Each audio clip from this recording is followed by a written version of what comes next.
Welcome to part 4 of why the hell am I playing this stupid game? Even X is yelling at me to turn this fucking thing off. Turn it off! Turn it off! Play X1 or X4! Or X2! Or anything else! Yes, anything else. Except for X7. I believe X7 is the worst game than this. Ugh, X7 just makes everything in my body hurt all at the same time, all at once. Jesus Christ, why is X7 such a train wreck? But we're not even at X7, we're at X6. I gotta survive this game first. And we gotta survive the most tedious stage in the whole entire game, Metal Shark Player.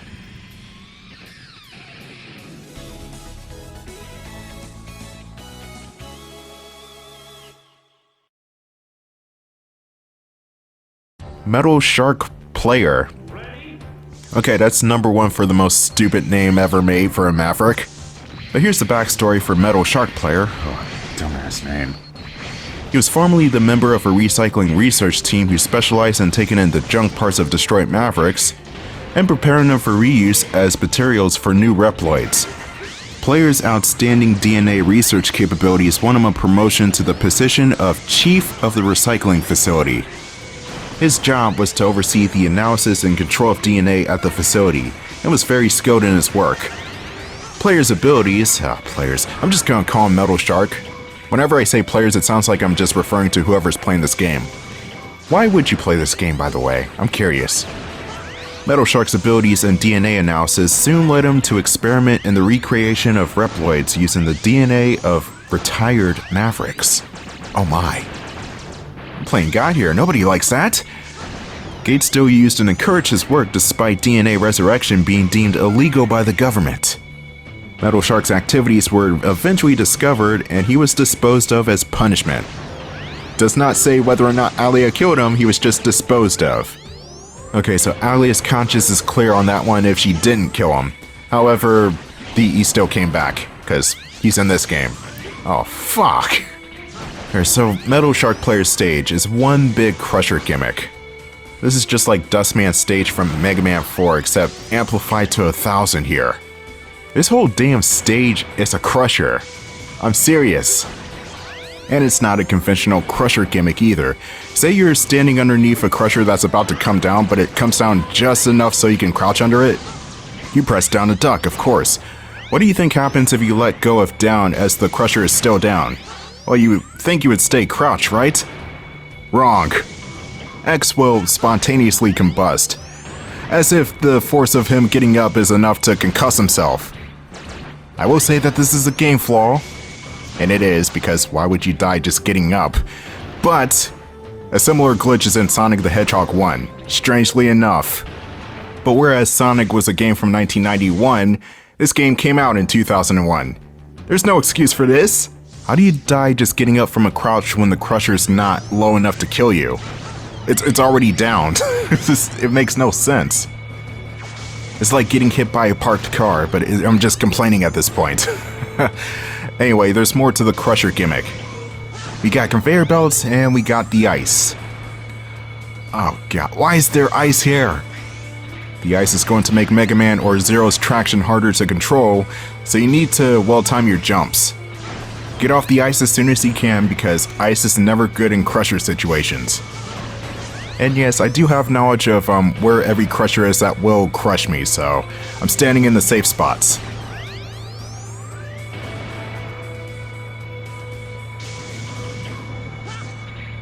Ooh, ice, you nearly got me killed there.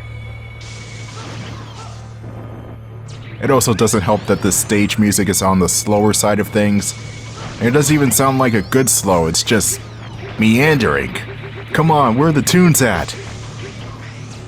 The one good thing about this stage is that the Met Tools make a return. The famous Mega Man mascot enemies right next to Surfbots. Actually, I think the Surfbots may have upstaged the Met Tools in some regard, but yeah. Met Tools, they're back.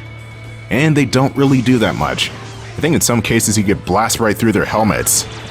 Then there's the Z-Saber. That'll make short work of them.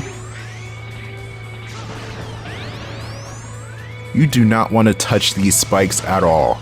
Even touching the sides of them. Again, stupid design, but it's to be expected with X6.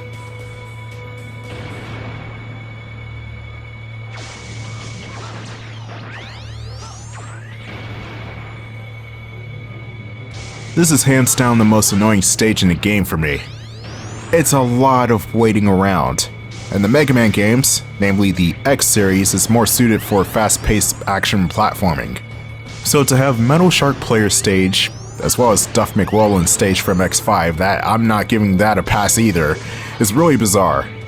I mean, think about it. Quickman, Airman, Storm Eagle, Storm Owl, those are fun stages. Metal Shark? Ugh.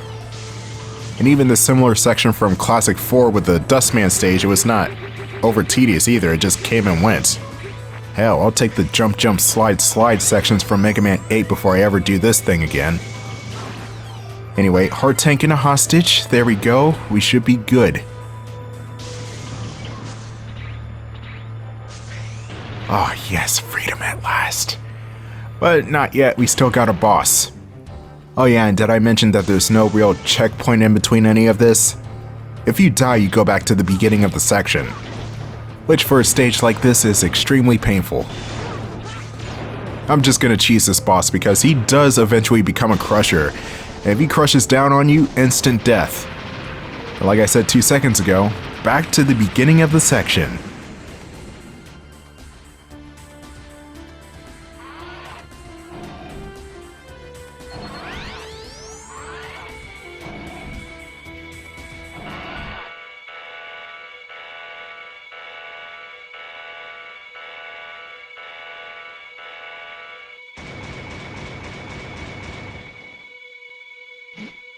Metal Shark's design is cool though, I will give him that.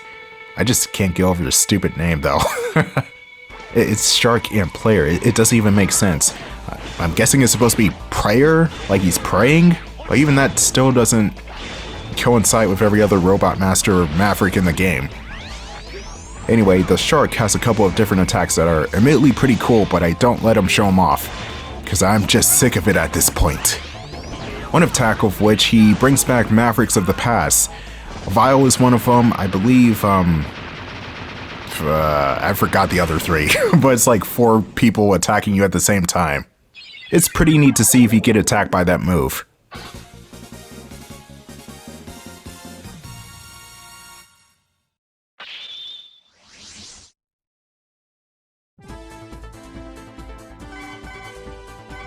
The metal anchor from Metal Shark is nothing too special, not unless you charge it up, of course. If you charge the weapon up, you'll get the somewhat iffy screen nuke with Storm Eagles. And I say somewhat iffy because sometimes the Storm Eagles will spawn in one spot. Not the most reliable in a pinch, but it's not like I need to use the metal anchor. Back to the Crusher stage, there is a secret area where you can get to the light capsule, as well as, let's just say, an extra boss fight. Let's not get smashed for one thing. But you continue down this hallway and keep going left here. The screen will scroll over. And you definitely need the speedster upgrade for this hallway, because not only will you not make it without it, but there's also this jump, which I could basically ignore with my ultimate dash.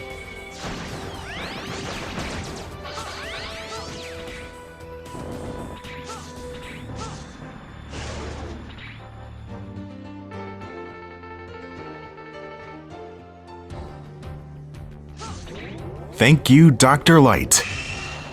Now you can go back to the way you came, or you can go through this portal on the right. Oh, for fuck's sake. Another one? Ah, at least there's a mecha. I could use that. You want to hold on to the right armor as long as you can. That way you don't get crushed. Yes, I know. X's head is still sticking out of the cockpit, which would compress his spine. Gameplay-wise, X is invincible in the right armor, who gives a shit? However, there is a trick you can do where you can leave the right armor underneath the places where the Crusher smashes down all the way. Even though the section is auto-scrolling and it leaves the right armor behind, the game, however, will think that the right armor is still active, and therefore the Crushers will not crush down all the way. It's a pretty good strategy if you want to not deal with the extra threat, I guess. But it's not a long section, so I forgo that strategy.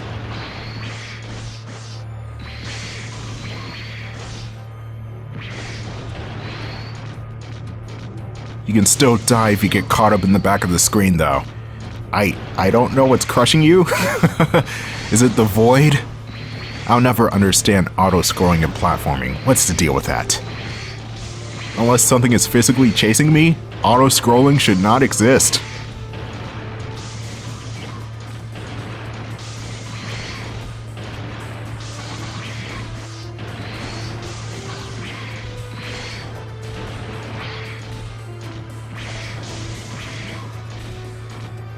Ah, yes! No more crushers, that's it. No more crushers at all. I hope. No, I'm serious. No more crushers, that's it. Ah, fuck, man. That is honestly the worst stage in the game. I'm saying this as there's still Blaze Heatnix's stage to trudge through. Anyway, we get this familiar guy. Long time no see. Dynamo, what are you doing here? And why haven't you been in a game since? No, seriously, Dynamo only serves as an extra boss fight. Fighting Dynamo will get you extra nightmare souls, and you need those to buy stuff, so yeah, that's what they relegated Dynamo to. Which is honestly kind of a shame. They wasted Dynamo's character, and even though he doesn't have that much of a character to begin with, I like his design, that's about it. I honestly wish Capcom would have done more with Dynamo, but it doesn't matter now. What does matter is this boss fight, which is more or less the same as it was in X5 except with a few different tricks. Dynamo has his own saber to slash you with, he doesn't have that many notable weaknesses, and he's got his own screen-filling attacks to attack you with. The proper way to dodge his screen-filling attack, which is the lightning strike, is to wall jump above him. Now with the Dynamo conflict, you can fight him as many times as you want, just so you can get more nightmare souls. I still can't win. Bye, X. Just dips out like nothing ever happened. Yeah, okay, that's the last we'll be seeing of Dynamo. Oh no, we'll be seeing Dynamo a few more times, especially at the end of this part. But that's canonically the last time we'll be seeing Dynamo in the story. Which is stupid.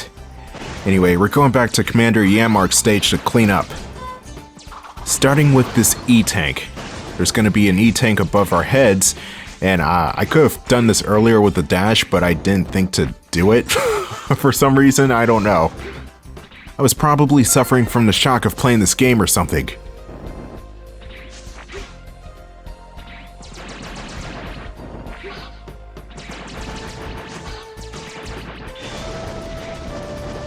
Instead of going down, we must go upwards through the secret passageway. You're definitely going to need some extra gear to get up there.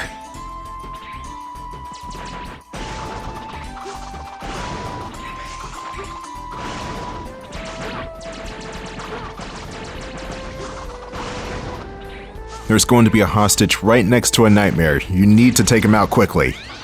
Basically shooting the thing off screen. It won't react in time.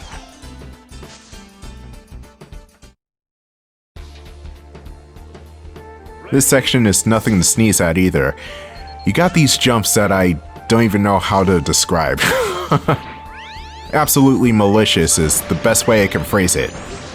If you don't have any upgrades available, don't try these jumps. It is not worth it. Actually, if you don't have any upgrades to begin with, you won't be up here in the first place. So I made a mistake. Just like this game was a mistake, as well as the 2 moons in the background.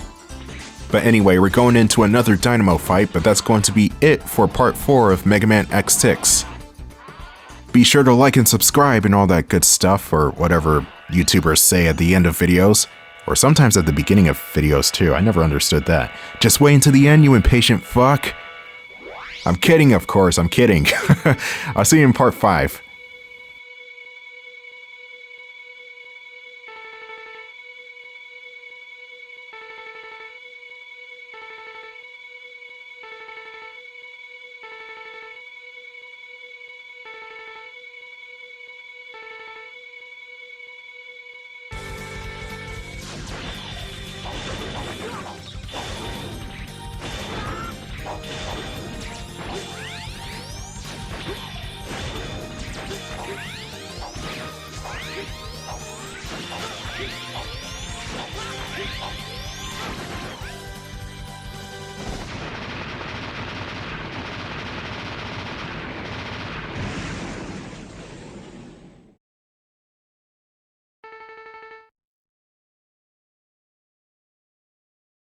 じゃあな。